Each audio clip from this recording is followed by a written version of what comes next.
Welcome back, ladies and gentlemen, to the GameStar Heroes of the Storm EMBER series. My name is Kit Fox, and you have joined us. It is time for the round 3 of the Round Robin series. It is Reality versus Reborn. If you have just joined us, a quick recap. Reborn took down Negative Synergy in round 1, and then in round 2, we just saw Negative Synergy defeat Reality on Dragonshire. And of course, if you are watching this in Twitch, we have opened the mug raffle. So exclamation mark mug if you have not done so already. Thanks to Ronnie's Custom Gear. That is a sweet, sweet piece of art, those mugs. And also, we have to thank our premier sponsors, Zowie, as well as Split Media Labs, or XSplit, and Challenge for powering our tournaments, as well as Player.me for being the best gaming community out there. And, well, Skimmy, it's come down to this Reality versus Reborn. The draft is underway. Yeah, it's a repeat of the show match that we had last week. We had a best-of-3 series that did go in favor of Reborn 2-1. And we are now in a best-of-1 series here. Reborn, if they win this one, they guarantee themselves in the grand final for a chance at that $100 prize pool. Whereas Reality, well, if they do win this one, well, it goes absolutely everywhere. So we could be into a bit of a clan fiesta in terms of organization, but we're going to wait to see because we're just waiting for Reality to ready on up. Reborn are good to go, but Reality here might just be discussing some strats. What do you reckon there, Vandy? Honestly, I think they would have gone to toilet breaks, but I'm just kidding. No, I just saw Demise doing a bit of a restart, so I think everyone's just making sure everything's working. But in terms of just the show match that we had last week as well, like we saw both teams play really, really well. In fact, Reality just showing us, I guess, some of the best play we've seen from them all season. So really excited to see the rematch and how they go. And they've had, I guess, a lot of practice in sort of the strats that Reborn has to bring to the table. There's a bit of a friendly rivalry between these two going on now. Well, it was an interesting situation when we didn't have Negative Synergy in the playing of last week's tournament. We're thinking, okay, well, is Reality the new hotshot when it comes to the scene? Are they the new team to look out for? And they gave Reborn definitely a run for their money. 4 quick bans in terms of the maps. Once again, Braxis and Warhead seeing no love. And I think really it's come down to the fact that it's just a map that not many teams are well versed on. It's not. And, okay, I mean, you've gotten me to pick the map. We're down to Dragonshire, Infernal Shrines. What do you think it's going to be this time around, Skimmy? I'm going to put it on Infernal Shrines. Cool. That's why I'm going to play because I just don't know anything about this game. It's Sky Temple, and I believe that was actually Reality who had the pick, and that was the only map they won in that show match last week. So potentially Reality just trying to find a little bit of that good luck charm, and it's carried over from last week, bring it into the present. They're ready for it. They're playing on a map that they feel comfortable on and a map that they've proven themselves on. And Sky Temple, another interesting one where the objectives can basically win the game for you. If you don't really need to fight, if you can just sort of run around and secure all of the objective points for as long as possible. And we're seeing instantly a Zarya ban coming out of Reality. Yeah, same strategy as last time. They're just not a fan of Zarya, just know exactly what it can do and it can accomplish. Very strong tank. I'd have to agree with them in that fact, but what do they sacrifice as a result? Reborn say, look, you cannot have that Malfurion. It just does too much. We're quite happy if you'd have anything else. Reality, though, they don't seem to be having much of a high priority on this global, unless you count ETC with the stage dive, but ETC seems to be the current hover pick. And it seems to be ETC is definitely the one to go for when it comes to these tanks. ETC just does everything quite well. He can keep himself alive. He's got mobility, and that area of effect lockup with Mosh Pit is just too good to pass up for a lot of teams. But instead, they want to secure Brightwing. I find that quite interesting in that they're leading with Brightwing. So I wonder, they must have their comp already locked out, because otherwise, why would they pick Brightwing first? It's just interesting to me. It could just be Katori just shouting down the mic saying, look, doesn't matter what we do, I want Brightwing, we're going to win, it's Brightwing. And that could have been all the analysis and all the thought process that went into it. But really, on a serious level, Brightwing does shut down a few possibilities from Reborn, namely the fact that they can't go these all-in comps because they can just pick it apart. But also on the flip side, from a different standpoint, Arcana can't play as Tracer.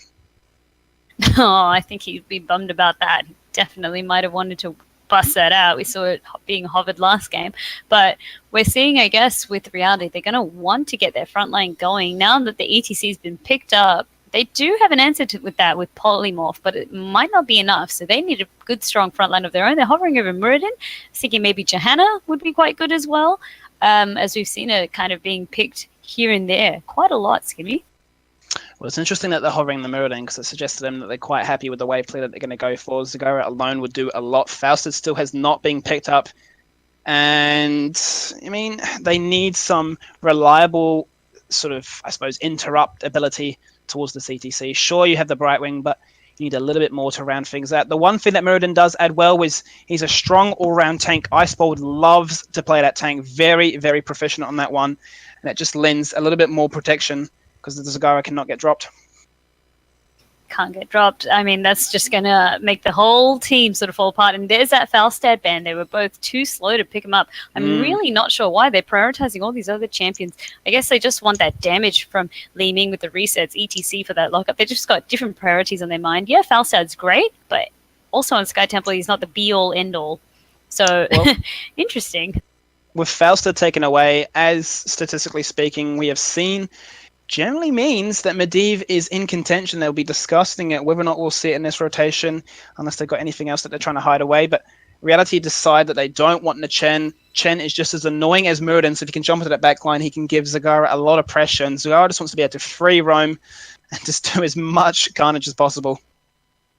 Also just as much push as possible. That's what Zagara does best. And also just creep up that lane, get the vision happening.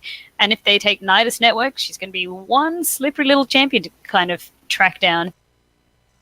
Ufa picked up. It's the divine pairing between himself and ETC. The divine mosh pit. It's your bread and butter. It is the glory plays there. And he'll be definitely looking to try and emulate what Iceball did in that game before, making them big, big plays. What are they going to go for this final pick here? We haven't really seen too much from the side of Reality. Just a fair bit of control. Tychus is still available, and we've seen them play a bit of Tychus in the past. Gives them a lot of zoning potential when they're on these temples. But with 50 seconds, they've got a lot of options they can decide about. I think they're going to want to got tongue twisted. They're probably going to want to pick up, say, another specialist. I'm thinking Sylvanas would be great here, just to get that Wailing Arrow down and just sort of lock up the team, replicate the same effect that Malfurion was happening. Yeah, Malfurion's out of the fight, but everyone's forgetting the original sort of Silence Queen, Sylvanas herself. She works quite well on this map. But they're picking up Alarak instead, so I'm going to pretend I said none of that. They've gone Alarak in the past, and they've played it pretty well in the past, so definitely feeling very comfortable on this one. Gives them a lot of displacement, allows them to jump in, so if they don't have the ability to play Chen, well, hey, look, this can do just as much work to give Zagara a bad, bad time. A lot of damage as well, so expect to see a kind of similar draft to how Reality played last game, all in your face, just find those kills, and it gives you a bad time from there. Reborn's definitely got their damage covered. I think they're just wanting to just make sure they've got enough wave clear going forward as well. And with Reality, they're just going to need to pick up their damage now. So whether they go down, I guess we might see Valor again. She's quite popular. She's doing things well. We might see Tychus, as well as maybe even Thrall might get thrown up this time around. Just everything to sort of protect Zagara as well. That's what Thrall can bring. Well, Bruise and yeah, I was just going to add to your point and saying that we haven't seen a lot of Thrall recently, and Thrall usually was, that go-to solo pick. If you don't have Falstad, if you don't have Zagara, hey, you pick up Thrall. Chen taken off the board, Falstad taken off the board, has Alarak almost superseded what the Thrall can achieve. It could be, and I mean, that's maybe why we've seen him fall out of favor. There's just better picks available, but I still find Thrall does what he does quite well. He's just got this sort of Sunder, as we said, so good at splitting off teams and just forcing a fight in your sort of direction and favor. It's just exactly what Falstad's Mighty Gus would do. So I'm not sure why they're not picking him. Yeah, feeling quite confident with what they have instead. Tyrael would have done a lot to negate what the Sundering could have achieved anyway, if that's what they're going to go for with their final pick. A Bruiser/tank looking to both engage the fight, give them a lot of chase potential as well. So look for Tyrael and Vala as a pairing to really just abuse the mobility, get about it. But look at that Dahaka, the All Black Māori getting amongst it there, jumping into the fight. He's going to make some carnage happen here. Global pressure. And this is exactly what we've seen Reborn do time and time again.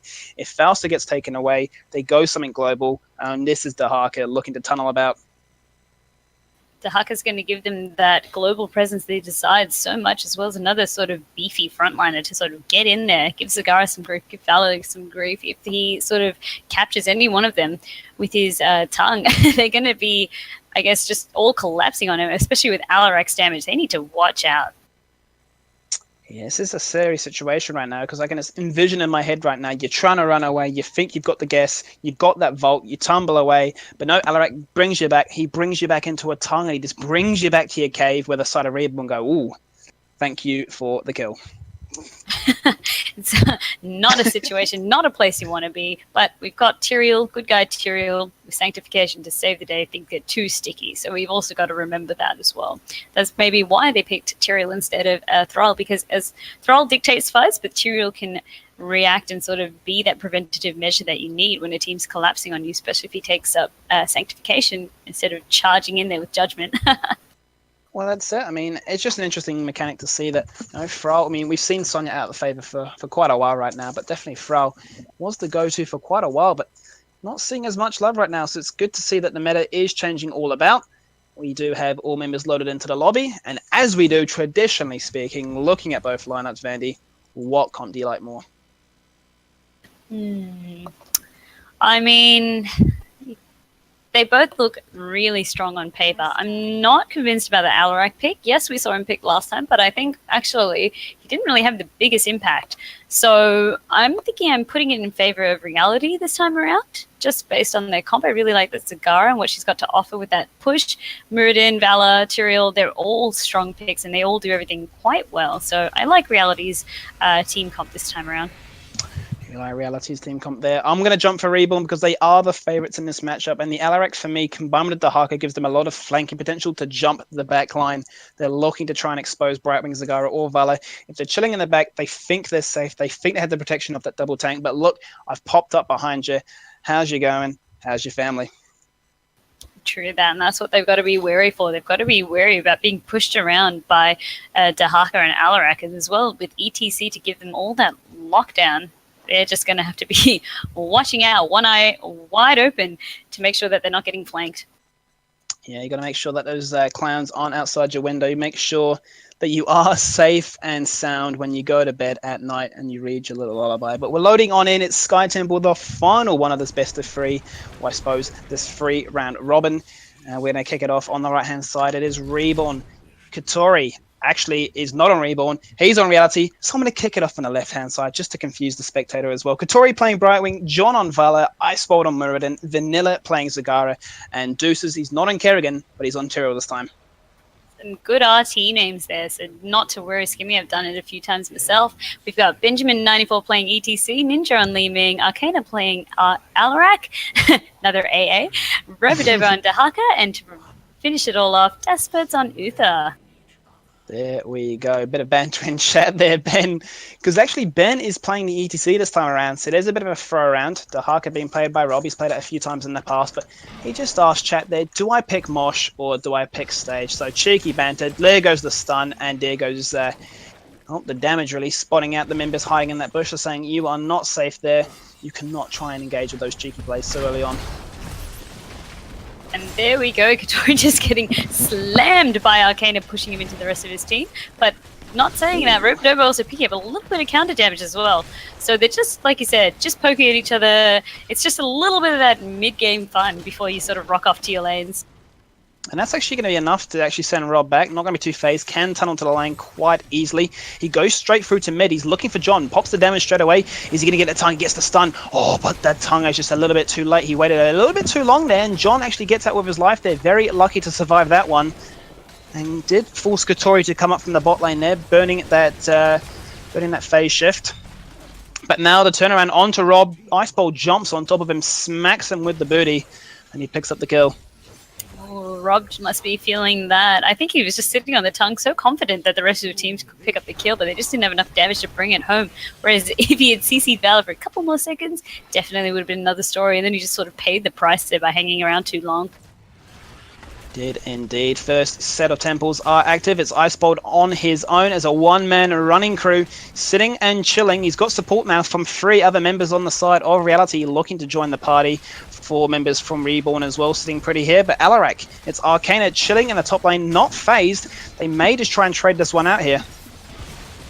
I think they're just going to want to trade. I mean, they're just poking sort of. They don't need to. It's fine to trade at the beginning.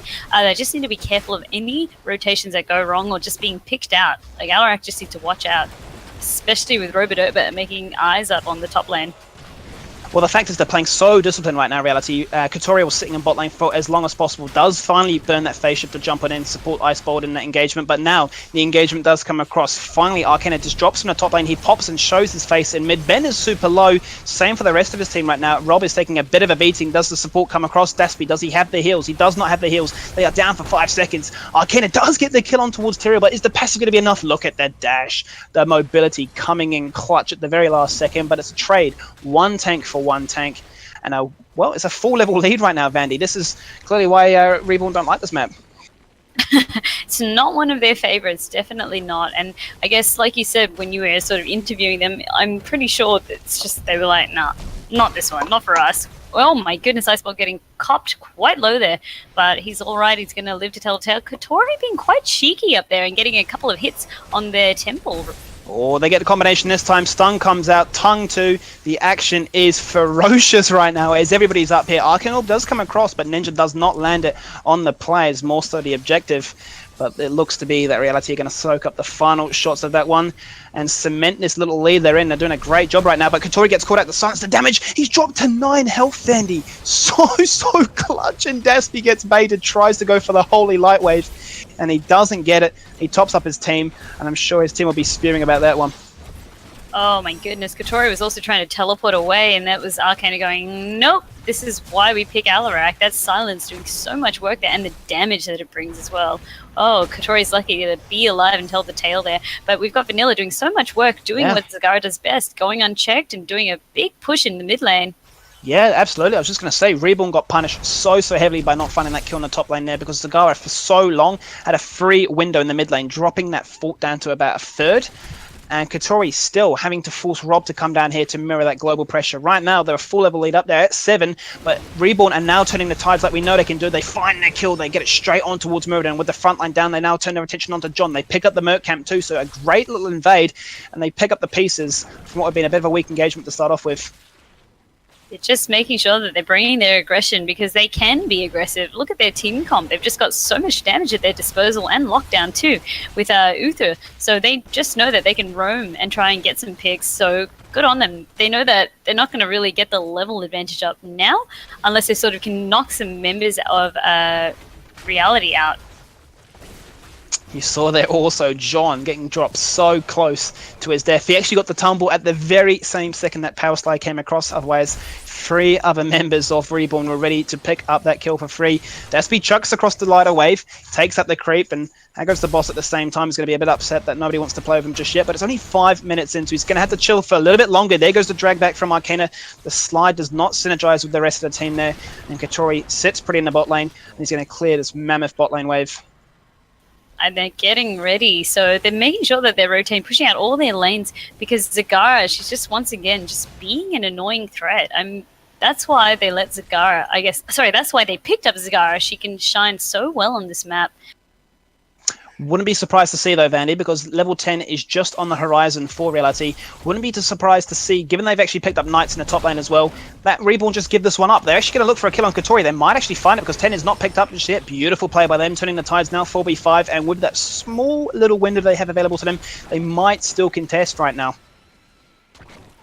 I mean, with Katoria down, it puts them in a little bit of an awkward situation. I think they might have to let this one go and then just go soak because they've got a good Mercamp up top.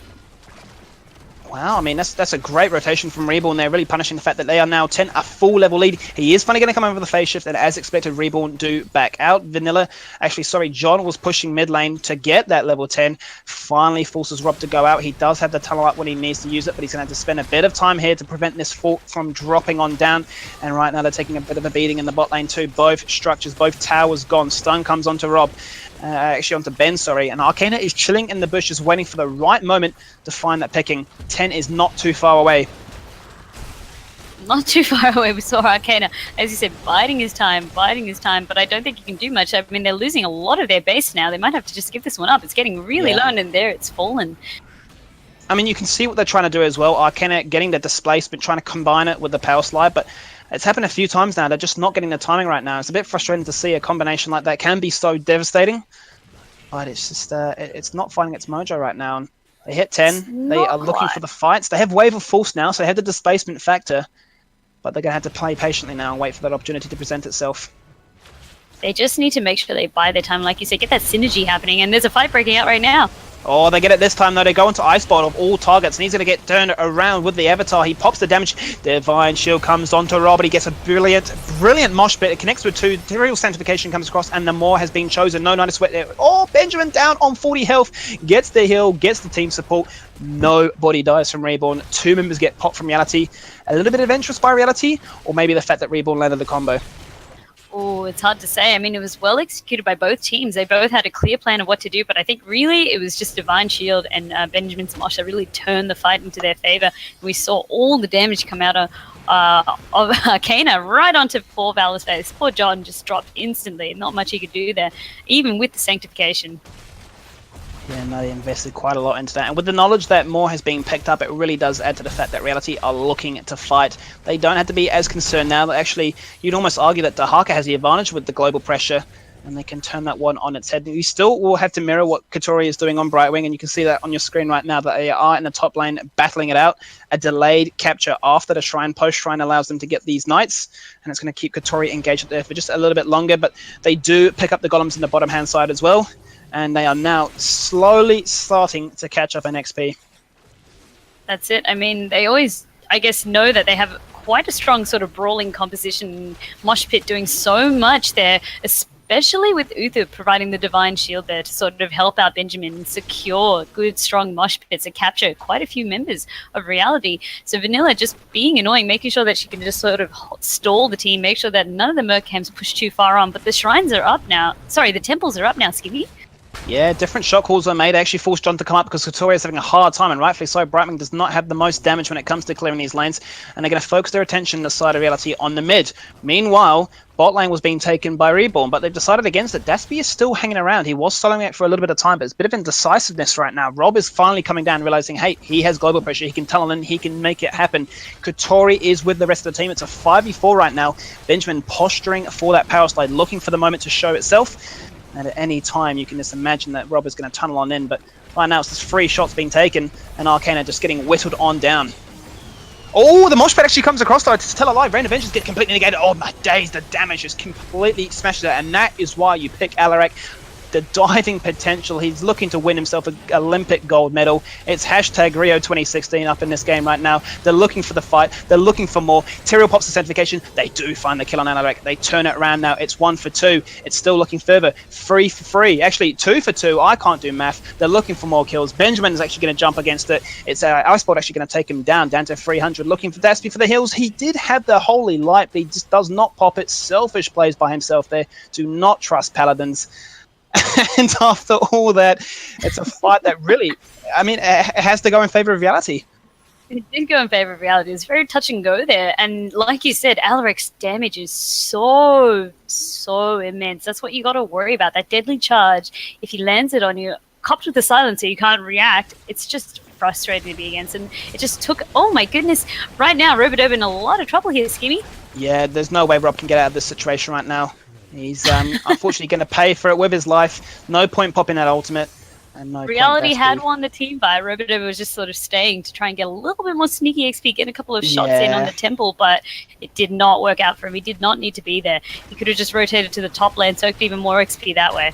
Yeah, absolutely. I mean, there's no cooldowns that really Daspy could have popped. He had his heals available, but it wasn't going to be enough. It would just delay the inevitable. Divine Shield only now coming off cooldown, and that would really harm their chances at fighting another team fight. He's up in 5 seconds. He can tunnel on in, so it's not going to be the end of the world.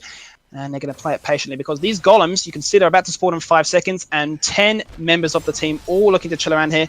Ben, though, he might be aggressive here. He might go for the charge. Actually, no, Arcana jumps for the charge in the bottom hand section. There's a duel going on there, but a beautiful Maw gets overlaid with the Rain of Vengeance. And there's going Rob there, trying to survive for as long as possible. Divine Shield comes onto Ben once again. Terror Sanctification is going to go too. Their fight is so split right now. It's all over the show, but finally Zagara drops on down. They're looking for the fight to go from there. They are taking a lot of damage. Li Ming gets dropped across now, so it's a 1-for-1, and they are on their head right now, Reborn. They are running away. Iceball jumps in, and a holy ground splits the team even further. It's segregation at its finest. Daspy on the right, rest of the team on the left. They are running, they are charging, and that's 2 more to go down. This is potentially Boss and maybe even Vandy. Reality looking to push this game even further. I definitely think that they would. I definitely think that they want to pick up Boss because they won the fight in the bot side, and that was such a split fight, as you could see. What happened there was just Arcana sort of went in with his dash, and instantly the rest of the team needed his damage, but he was so cut off just chasing one member of Reality down there. And Benjamin and Robert over trying to contest for this Boss here now, Skippy. Yeah, he's coming with some tongue action. He jumps amongst it, and the boss has still been aggroed. He's down to literally no health. They're going to go for the capture, but no contest, rightfully so from Reborn. They don't have 16, they don't have the numbers, and they definitely don't have the numbers when ETC drops. Make that potentially 2, because Rob's running away. He cannot run much further away. He's going to pop into a status. He digs deep down. He's Diglett. It's Pokemon Go, but it's not enough because 2 of them drop down. And it's a dire situation. They're not 16. They're getting pushed in the bot lane. They're going to pick up some columns too. Shrines are about to spawn as well. It's really Reality just bringing us one home. They're just bleeding Reborn dry. It's one of their favorite maps for a reason, and we did see them sort of take it out last week as well. Sky Temple is just where they work together as a team, and they know what to do. They know their rotations, and they pick accordingly for it. And Icebolt as well, I forgot to say, in the last team fight, he instantly managed to smack Benjamin out of Mosh Pit and interrupt it. So Benjamin didn't get that team fight presence that he normally brought. So it's looking a little bit dire now for the Reborn boys. Yeah, Reborn need to definitely do something before level 20 is acquired, because it's a 2-level advantage right now. They are not going greedy though, Reality. They are looking for just a single cap. John is posturing to the top-hand side. But right now they're just trying to keep this lead in their favor. They know what's happened in the past. They know they won in this map last time. And they're looking to try and emulate that same success once again. Stun is started off there with the jump. They're looking for the collapse onto Benjamin 94. Divine Shield is burnt so early. Mosh Pit does not connect at all. He whiffs it. He dances for free on the temple, and he's going to pay that price. More comes across. Here is a goner. 2 members taken away. ETC, the very first fight. Arcana and Rob in the front of things, trying to make things happen. Icebolt is just taking down Daspy. He does not care. 3 members drop for free. Ninja, the lone wolf, the princess in the mage power. Can't really accomplish much. He's going to run away, and you can just see from that there, Vandy. Reality just don't care. They think that this is it. This is game, set, and match.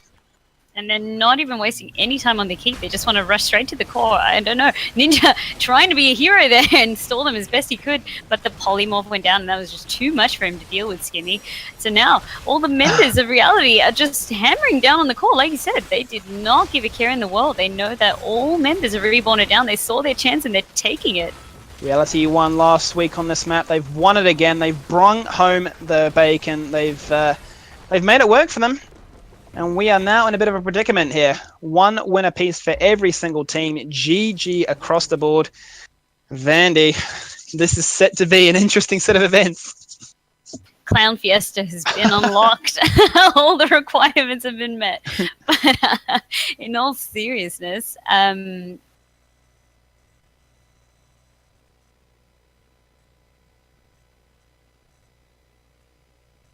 sounds good. Okay, ladies. Yeah, okay, ladies and gentlemen. So we've just got the whispers in from Producer Crisis. So because we have had a 3-way tie, we honestly weren't expecting this, but we had a 3-way tie with that last upset. Well played to Reality, by the way. So what we're going to do is we're not going to have any grand finals. We're going to increase the prize pool by $20, and we're going to split it evenly 3 ways, because that's the only way that we can sort this out after a stellar performance from all the teams tonight, wouldn't you say, Skimmy? I mean, we didn't expect to see these results. We only have 3 teams popping in, and each team really just doing the whole rock, paper, scissors argument, just going around round robin, as the name of its nature suggests. And, well, you get $40 to your name. Not a bad showing for a few hours of HotS. Yeah, not too bad at all. Well done to Vandy in the analyst position tonight. Well done to Skimmy in the play-by-play chair. Well done to Producer Crisis as well.